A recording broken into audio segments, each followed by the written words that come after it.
All right. So last time we left off with our discussion about the control statements. Really, this is one of the most important parts of the language because this is what makes it possible to determine the sequencing in which you're executing commands. And so all the other details I showed you yesterday were important, but this is really getting to be the heart and soul of any program that you might end up writing.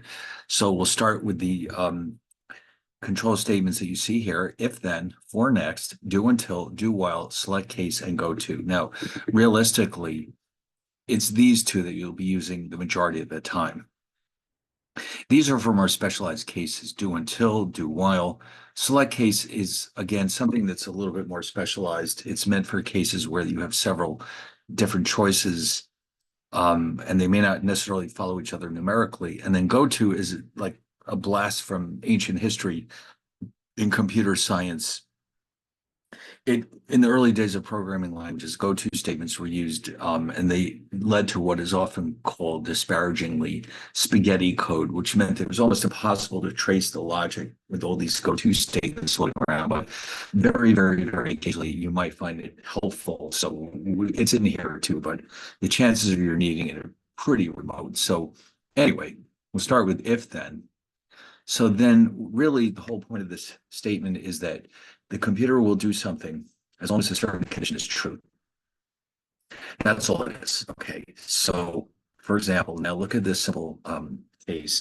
If x is less than 10, then y equals 100. And if. So that means if x is strictly less than 10, then y will be assigned the value of 100. Otherwise, nothing happens. It just says, oh, that's not true, therefore I stop. Now, if you notice, we start with an if statement. The VBA program will automatically provide you with this and if statement that wraps up the entire structure. Without that, it will not know when to stop. And so it'll make sure that you haven't forgotten about that little detail. So actually, hold on one second. If we look at all the examples that we had open yesterday, we might be able to find one of these.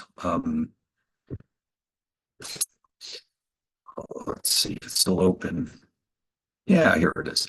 All right, of all these different examples that we had open, here's one. Now, this is actually more of an example of a more complicated case because you can see here that you've got if, then. And what's happening here is that because this is a complicated problem, we've got grades, potentially up to 5 different grades, depending on somebody's scores.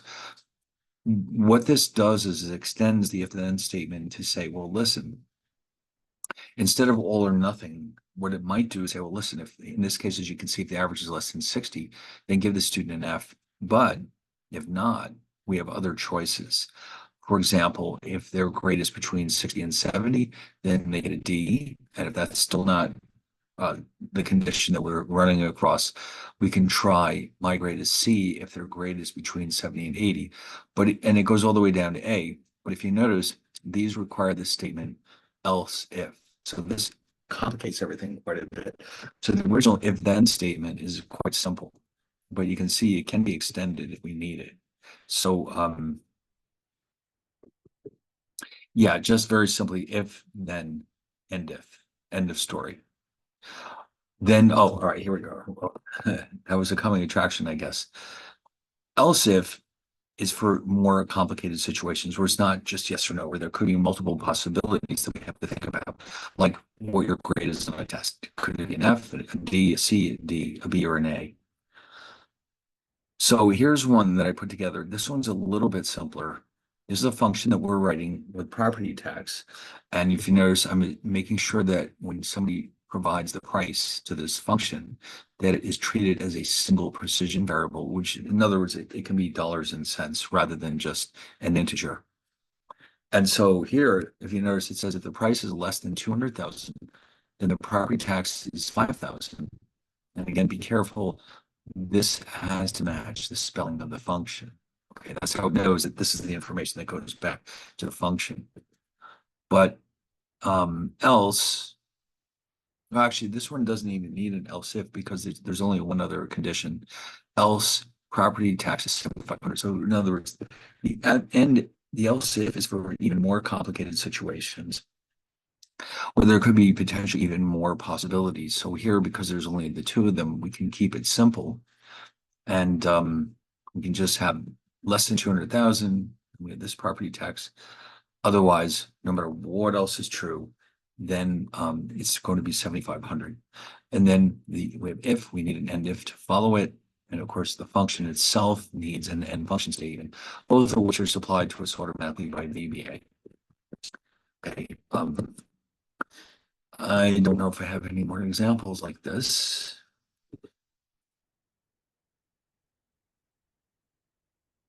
Okay. So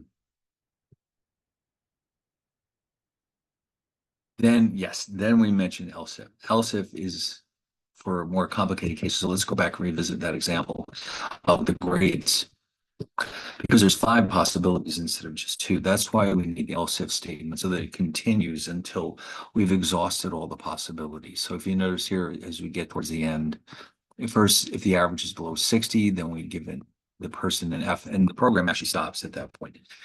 And then the letter F is returned to the calling function. Now, by the way, here's an interesting example. Um, we're being told that the average that's being read into the program is a single precision variable, meaning it can have a decimal part. But if you notice, the variable that comes out of the program is a string. Now remember, string means we have letters and characters and other things. That's important when you're coming to the strings. Yeah, it's very sensitive about strings. You really have to be very careful because otherwise, if it thinks you mean that it's a number, it'll get confused, and it might end up giving you the numerical equivalent of that letter. But just to be on the safe side, we're calling it as string. So else if 60 to 70 means we get a D, else if 70 to 80, we get a C, else if 80 to 90, then we get a B. And if none of those are the case, then the only remaining possibility is that we get an A. So you notice how we ended up with else my grade equals A. Okay, we don't need an if any longer because that's the last possible case. And then of course we need end if because we started with an if. Here we have an end if, and then the function that has to be ended with end function.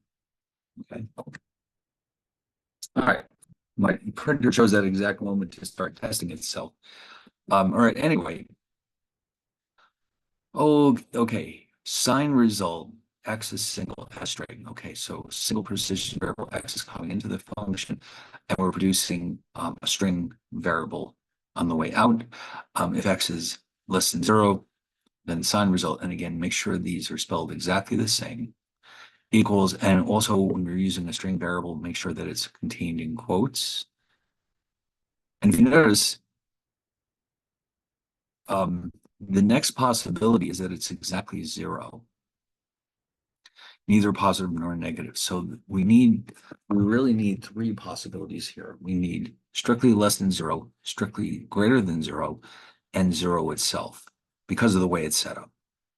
So then we have else if X equals 0, then sign result equals 0. Now, since this is the last one, it goes back to else. So we don't want another if here because it'll think something else is coming after that. So the last possibility here is going to be invoked with else. And that what it's basically saying to it is that this is the default case. If none of the others are true, this is what we'll do. Okay. And then we end it. So this other one, if you noticed, the last one was just plain else. I'm not absolutely positive this colon is necessary, but it won't hurt anything. So that way you can tell this is the default case, meaning that if none of these are true, we'll let the my grade equal A.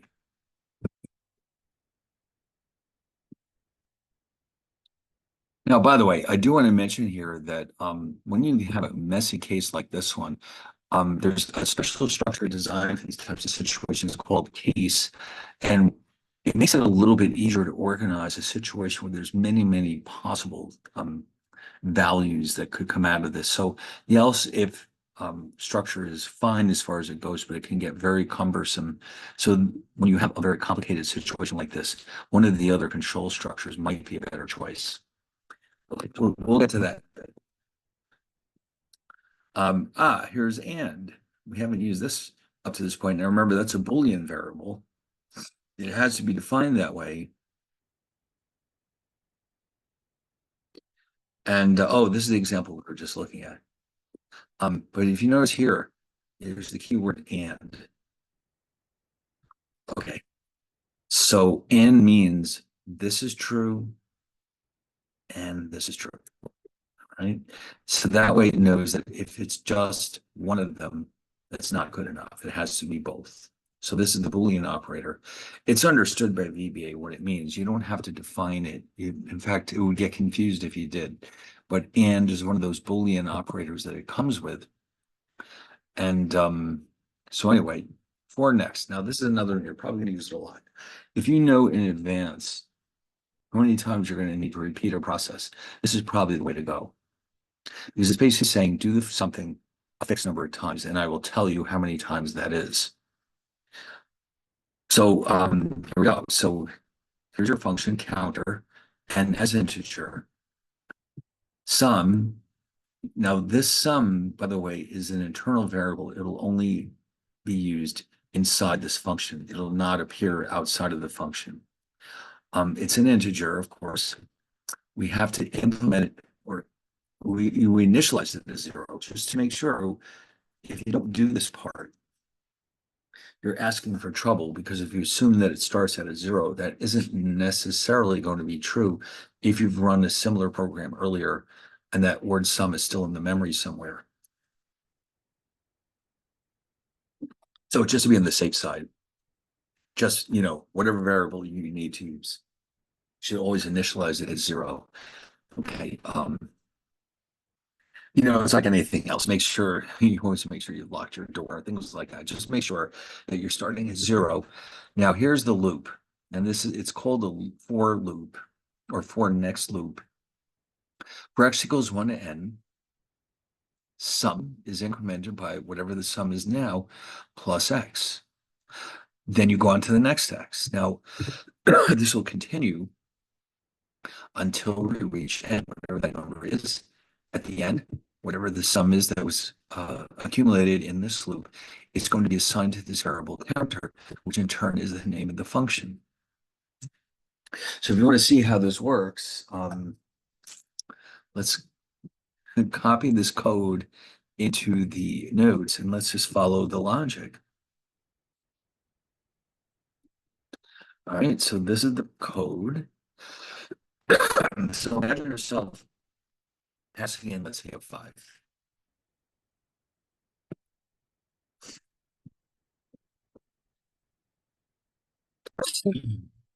What you're trying to find is the sum of the first 5 integers. Sorry. All right, sum equals 0, x equals 1. All right, so in other words, sum is 0. X starts at 1, and it will continue to accumulate. And then sum equals sum plus x.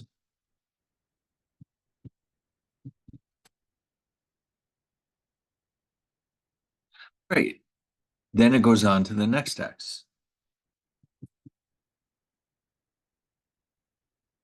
It means you're taking its current value plus the new x. And then you go on to x equals 3.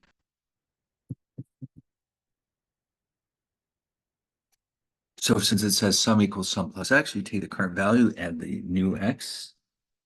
There's your 6. Then x goes on to 4. Sum equals sum plus 4, or x, and that's 10.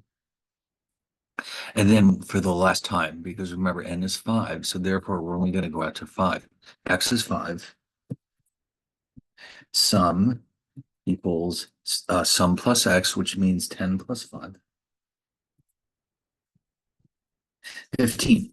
And then because we've reached the end of the loop, it stops and it assigns whatever this is to the counter. And that's the value that's returned to the function. Okay, so this is how a classic for loop works. Okay, it does something a fixed number of times. That number of times can be passed to the function. Okay, because if somebody else wants to know the sum of the first 10 integers, then they would simply say, let n equals 10. And then it would go through the same thing. Now, there's a way, if you really want to, you can ask VBA to show you all these intermediate steps, but we're not going to dive into that right now, but this is how a for loop works. Now, sometimes you may not necessarily want to go through all, let's say the loop like this, 1 through 5. What if you don't need all the values from 1 to 5? Let's say you only need every other one for some reason. What you can actually do is use this step command, which increases the loop 2 at a time. Okay, so like if I added the step 2 command to it, then the only x's that it will consider are 1, 3, and 5 instead of 1, 2, 3, 4, and 5. Okay, now what's interesting about that is that that means you can make the loop go backwards by using step -1. Now, how wild is that? 5, 4, 3, 2, 1. If there's some reason why that's more important or more useful, you can actually go backwards by specifying that the step is -1. And of course, you can have any -1. It could be -2, it could be anything. Um, Nested loops. Now, sometimes you need to have a loop within a loop, like filling in a matrix. You want to fill all the rows, then the columns. So here's an example of this. Subarray fill. Now, this is a subroutine or macro, which is important because this way it's not restricted to a single output. We got two indices, I and j, which are both integers. If you notice, we're defining a two-dimensional array, which is a matrix, 5 rows, 5 columns.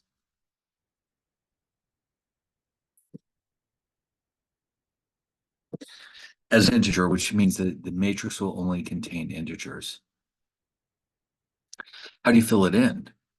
Well, in this case, let's just say what we're interested in is the products of I and j, which means the row times the column. So the first loop is I, that would be the row. The j is the column. So for each one, my array ij is the product of the row times the column. Then, now here's where it gets interesting. Cells.ij value. This is where it gets printed out onto your spreadsheet. So every time it stores a new value in the array or matrix, it's going to simultaneously print them on the spreadsheet. And then if you notice, you need two next statements because, to complete both loops.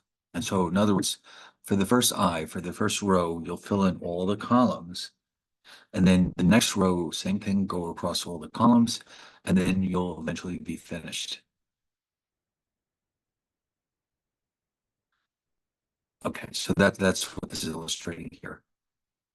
So, and this is what it's going to look like. Of course, as you can see now, by the way, in Excel, you know that the headers the columns are labeled with letters, but Excel internally treats these as numbers. So in other words, cell 2, comma 3, which means row 2, column 3, the answer there will be 6. The letters, that's a tie back to the days. Excel was originally intended to be an accounting program. And it was really meant for, financial statements and things like that. And I guess at the time, it would seem like accountants aren't too terribly worried about matrix algebra. So they made it, what they thought was more convenient. But as far as math goes, we just have to be aware that those letters actually are stored internally to Excel as numbers. Now, now this is different because this is a loop, like a for loop, except where you don't know in advance how many times you want to run through the loop. So in other words, instead of saying for x equals 1 to 10, you might say do the following until x equals 5 or something like that. So when a certain condition is met, it stops. Like here's a good example of this. Do until, the function is called do until loop. It's going to be read an integer. We have two internal variables. My result is an integer, x is an integer. We zero out the my result. X is defined as 1. So until x equals n, whatever that number is that was passed to the function, let my result equal itself plus 2 times the existing x, and then increment the loop by x equals x plus 1. And when you're done, then you'll have your result. Um, yeah, so I mean, if you want to run through this logic, let's take a look at this.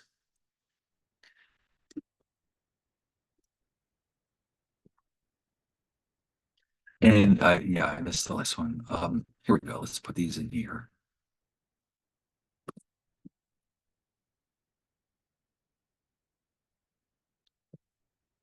All right. So you start with x equals 1. My result um, is going to start at 0. By the way, if you notice, this is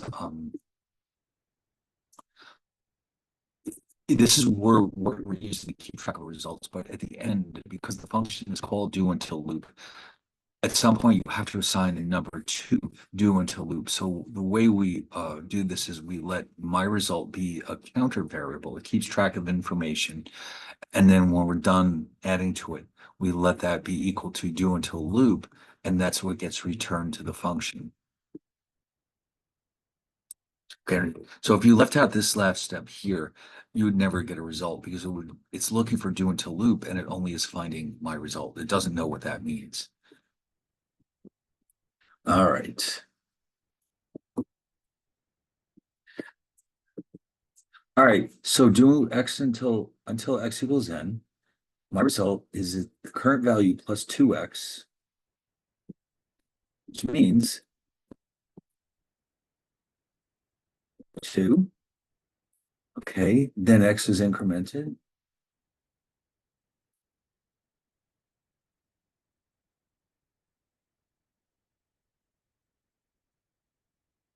6.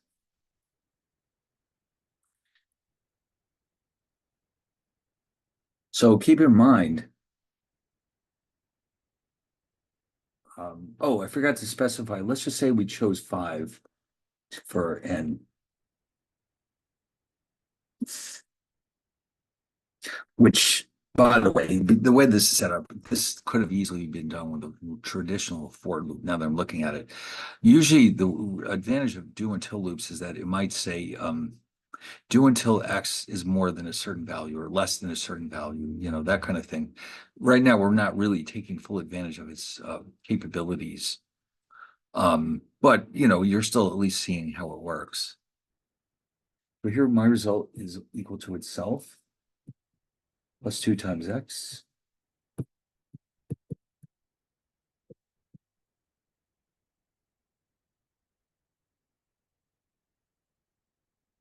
equals itself plus. See, now at this point, though, this is where you have to be very careful. X now equals 5 and it stops.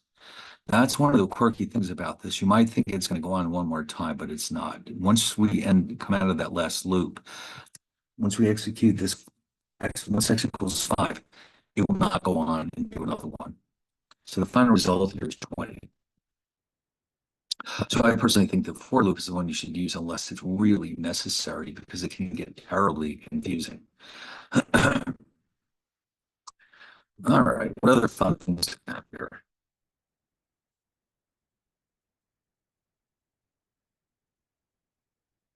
Do while. Um, so do until means keep going until something is true. This one basically says keep going as long as something is true instead of until something is true. In other words, as long as something continues to be true, we keep going. Was the do until keep going until we reach a certain condition. So do you really need both of them? Probably not. Anything you could do with one, I'm sure you could do with the other. So keep in mind, though, this is where they're different. A do until of x until x equals n, like we just saw, we actually stop when x equals 5. To do the equivalent with do while means you have x less than n because this one would continue another loop when it reaches x equals 5. So that's kind of a big deal.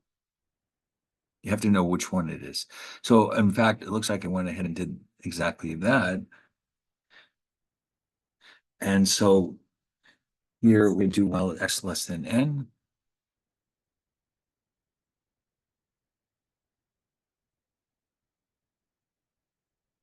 X equals n. That way, if I ran both of these programs with n equals 5, I'll still get a 20 as my result. Okay.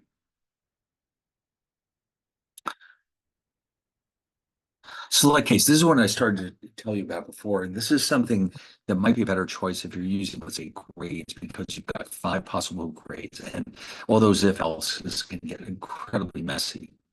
So, oh, this is what I came up with. Suppose you have speeding tickets, and these are the fines or the different amounts of speeding that you've done. 1 to 5 miles over is 25, 6 to 10 is 50, 11 plus is 100. So there's only 3 of them. It still could get confusing with an if else statement.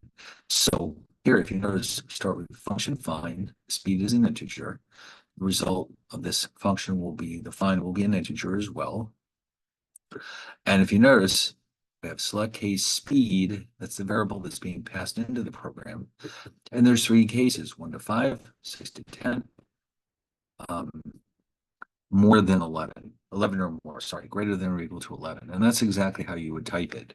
Um, and so the find is here. And then there's no other possibilities. So you have this end select, wraps up this loop, and then you end the function. Okay. So you can see how this could be very helpful, like with those grades.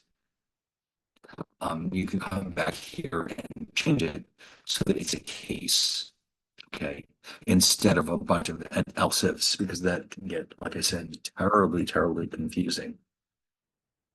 And you can also have conditions here, like you could say grade is between 60 and 70. Anything you could do with the other loops, you can put here. This condition um, can be very complicated if you want it to be. Go to now, go to is like, oh my God, it's like you might as well get into your Model T when you're running using go to. I mean, really, it means somewhere in the code you have a label somewhere.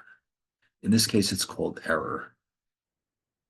So let's just say for some reason you've got a bunch of data. You're not sure if each part of your data is valid. Let's say you bought a bunch of data from some vendor, and you discover that there's a few of them in there that have bizarre characters that you weren't expecting. What you can do is, in order to avoid interrupting the whole thing, you can say, listen, if you run across a variable that has the following properties, then just go directly to the statement error and say, sorry, that's invalid. I can't do anything with it. So like here, if we want odd even, num is integer, it produces a string, which means it's got to be in quotes. If the number is 0 or less, then we call that an error. And it comes back with invalid to the calling function. Now, mod 2 means when you divide by 2, you get no remainder here. If num mod 2 equals 0, so that means it's the same thing as saying if I divide by 2 and I get no remainder, then of course it's an even number. Otherwise, it must be an odd. There's only 3 possibilities. Okay, so exit function, and then this comes down, or this has to be By the way, and you don't see that, we haven't seen this before, exit function. Exit function means out of the function, except for the possibility of a label down here, which is here, and then end function, which is what we're used to seeing. All right. So we've already seen dim. Static means static means if you want to use this in the future, let's say you want to run the program more than once, and you've created some variable that you want to save, like the sales tax rate. You want every time you run this program, you want it to be available to you. We can call it static instead of dim. So in other words, it's not, the information doesn't just disappear, it is retained in VBA so that you can use it again next time. Private, this gets into cases where you've got a bunch of different programs in the same spreadsheet and you may not necessarily want everyone to access all of them. And then also, this refers to naming conflicts. If you've got a bunch of programs in your same spreadsheet, the potential you could run into issues with the naming of the variables, which in principle, you could potentially accidentally use the same variable in more than one way. So what you can do is, set it up as private to make sure that it doesn't conflict with the others. Like here, for example, private tax rate is single, compute sales tax purchase is single, sales tax is single. Then we print these out on the spreadsheet. We print out the sales tax as the product, end of sub. So, actually, it was converting static into private means it's now available to all the procedures. Static means it's not. Okay, so I don't think you're going to run into any of this. So, all right, so this is good. We've done all these. Now, what I'm going to do here is show you some code here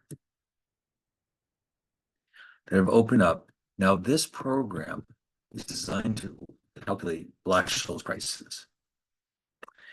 And except it's being done in VBA instead of Excel. So what we want to do is see how it's different. So we're going to come back up here to data, not data, developer, Visual Basic. Now this is one of the awkward things that all the other stuff that was open is now still open. So I'm going to close off this one. And that way this one should only be the only one that's open.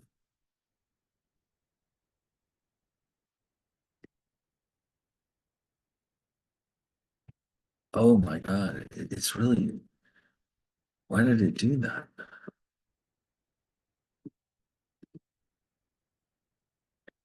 So if you want to run some of these programs, you can. These are the ones that we were seeing in the slides. Oh, hold on. It's just, here it is. This is what I'm after. I don't know why the others are still open. Now, it's a little bit surprising how simple. The only thing you got to watch out for here is that, like I said the other day, there are some functions that are in both VBA and Excel. And when that happens, you are required to use the VBA version. If there is no such variable or function available in VBA, to use the Excel version, you have to, wow, there's so many of these.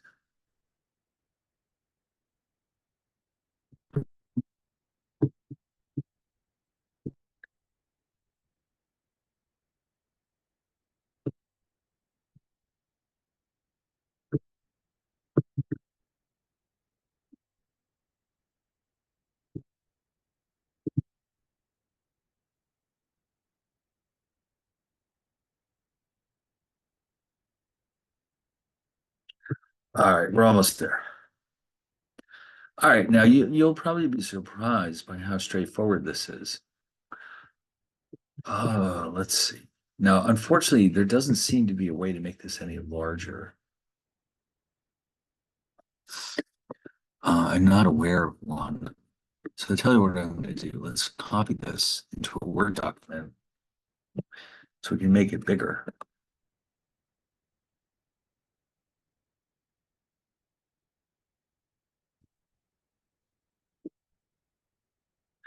All right, so it's a function because you're only going to produce one number. That's the Black-Scholes price of call in this case.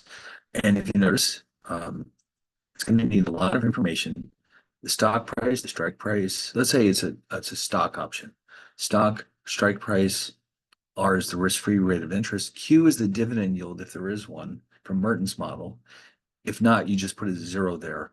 T for time to maturity, which is measured in years, and the volatility is the sigma that we used in Excel. And here, now this one you can't see because the colors are missing, but this is a comment. Hold on. It's so much stuff open in here.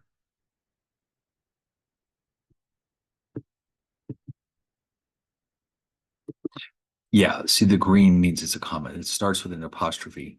Now, these are the variables I'm going to use internally to the program. Disk R, disk Q, ND1, ND2. Now you recognize ND1 and ND2, but these two are just basically ways of making the code a little bit more readable. DISCR is e to the minus RT power. DISCQ is e to the minus QT. So if you go back to the slides on Black-Scholes, you remember, hold on, let me go get it. I'll just remind you or refresh your memory about what the Black-Scholes formula looks like.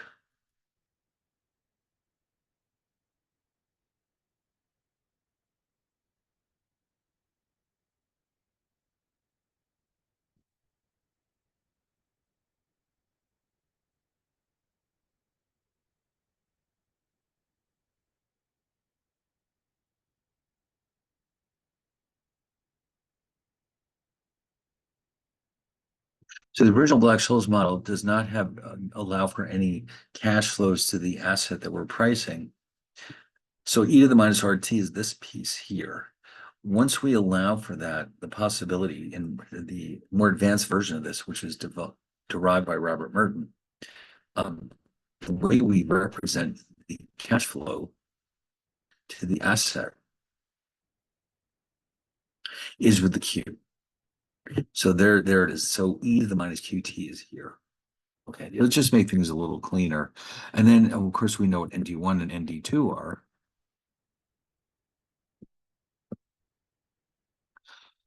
Now, D1, now, by the way, this is the interesting part. D1 is a separate formula. The way this function is set up, now look at this. I've got three functions in the same program. I've got the Black-Scholes function.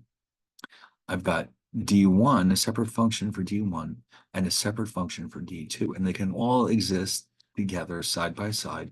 VBA has no problem with this. And so when I need D1, which as you recall is actually that's D1 with a Q. If there's a possibility of having a Q in there, this is the formula we'll use for D1. And if you look at it carefully, you'll see that it's log. Now, by the way, this is one of those quirky cases. I mentioned this the other day. LOG in VBA means natural log. LN is natural log in Excel, but since it exists in both places, we must use the VBA version. Log S over K, R minus Q, et cetera, et cetera. So that's the formula for D1. And down here for D2, we have the same thing. It's just D1 minus the volatility times the square root of T. So because these functions are here, I can call them any time I want. And in fact, ND1, if you remember, is the probability. Let's just go back and revisit this.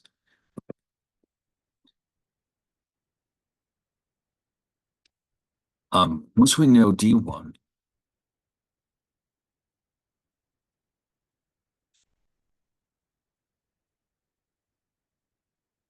the standard normal curve,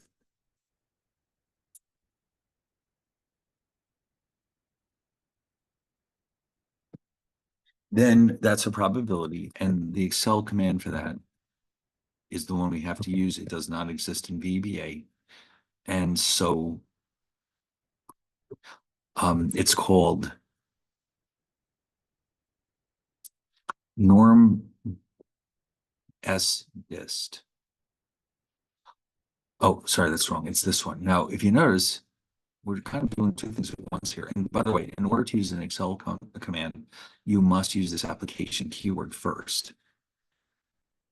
Now here, if you notice, I'm saying, well, listen, norm dist is applied to D1, but we don't know what D1 is yet. We have to calculate it right here with the D1 function. So you have to tell it not only that you're using D1, but how to calculate it.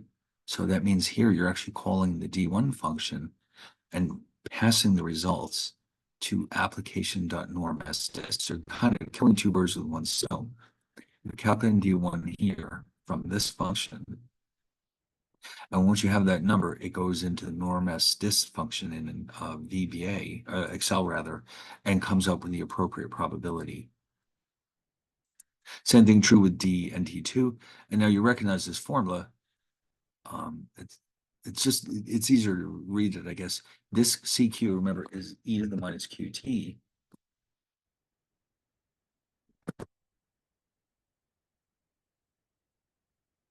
Where is it? Hold on. There it is, S e to the minus QT.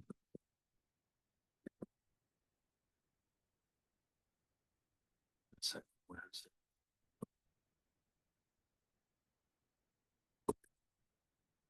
Oh, yes. You know what? I'll tell you. Let me just copy it. It'll be so much easier. Instead of going back and forth and back and forth. All right, I'll put it right here so you can see it.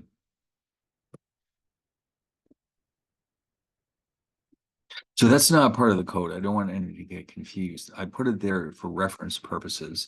So I'll make a little note here.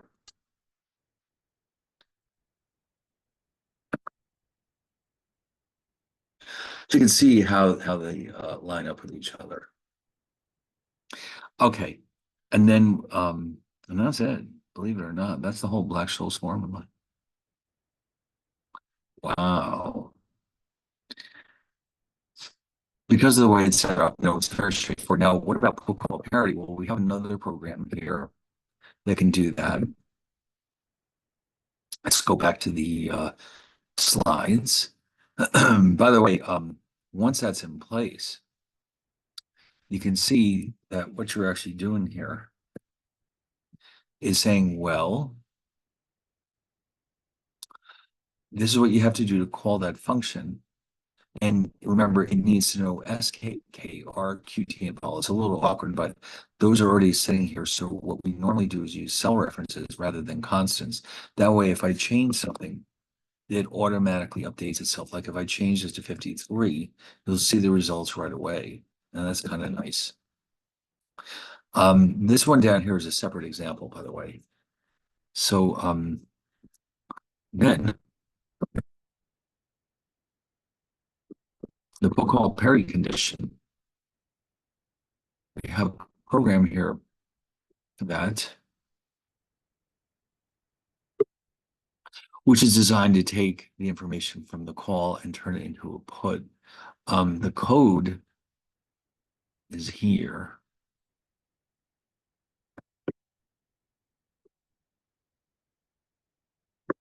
There, this is hiding back here. I'll copy this as well so you can see it better. Okay, let's do this.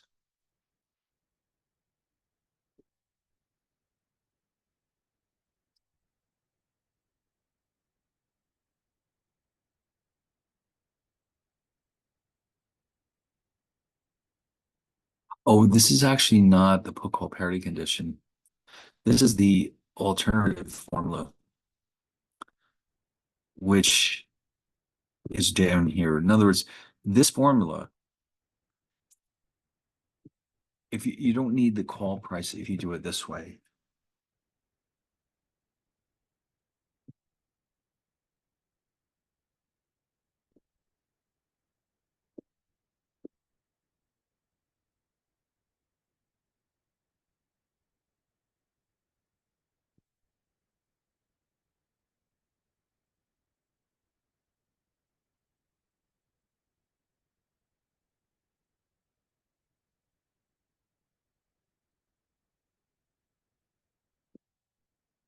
Yeah, now one other thing I wanted to mention here is that this is a constant pain, but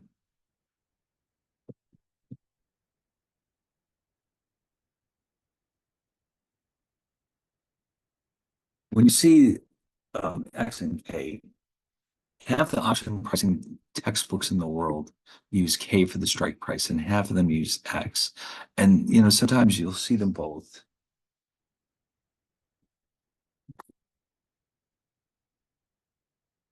I just noticed it now. The slides are calling it X. Here being used as K. It means the same thing. Those are the two standard ways of expressing the strike price of an option. So it's K here, it's X in the slides. It's the same thing.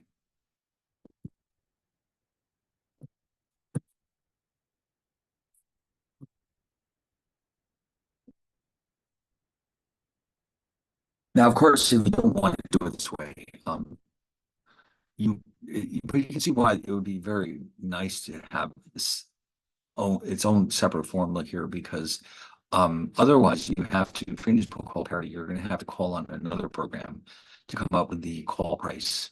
And that could get a little awkward. So instead, it's easier to have a formula where we can solve it directly, but you get the same results if you use call parity anyway. So so that's what this is all about. So with all these two programs, you can literally price any European option in the market you want. Think about that. Okay. So that's that. Now, what we need to do now, we still have some topics to cover, but what I'm going to do is write a very simple, straightforward assignment for you to do with the VPA because we do have to have a grade. And the course officially, I believe, ends on the last date is, I believe, the 15th. That means I can have that whole weekend to get your grades out, which means I can give you that whole weekend. And let's look at the calendar. So I'll have it ready by tomorrow morning. It'll be something very straightforward, very down to earth, because we haven't had that much time with the VBA. So I can have it due by, let's say, next Sunday night, the 17th. That way you'll have the rest of the weekend and the weekend. Sorry, Sunday the 18th. Oh, wait, no wonder I was confused. This is 2024. No, it's a week from tonight. So, all right. So I'll send out an announcement tomorrow. I'll actually post the assignment itself. It'll be one or two things you have to do based on what we were going over, and just to show you that you've got some basic understanding of option pricing theory and the VBA language, and then we can carry on and do more exciting topics. And these are kind of for your own benefit. I'd like you to see how the um, American pricing model works. And I'd really like you to see the Monte Carlo simulation because it's extremely interesting. And really, it enables us to do all kinds of other kinds of options where so far we've only considered American and European style options, but there are some others that are much, much more complicated, known as exotic options. And it turns out that in many cases, simulation is a better way to price them than with these traditional methods like Black-Scholes. So that's because their properties are very complicated. So we'll get through all of that. And then by this time next week, we'll have all the material done. You'll have your assignment, which, like I said, won't be too time consuming, but something just to show that you get what we're doing. And then we'll be done with the course. Now, there is another half to this course available if the school offers it, but we'll discuss that at another time. So anyway, so I guess we'll stop it right here and I'll see you in the next session.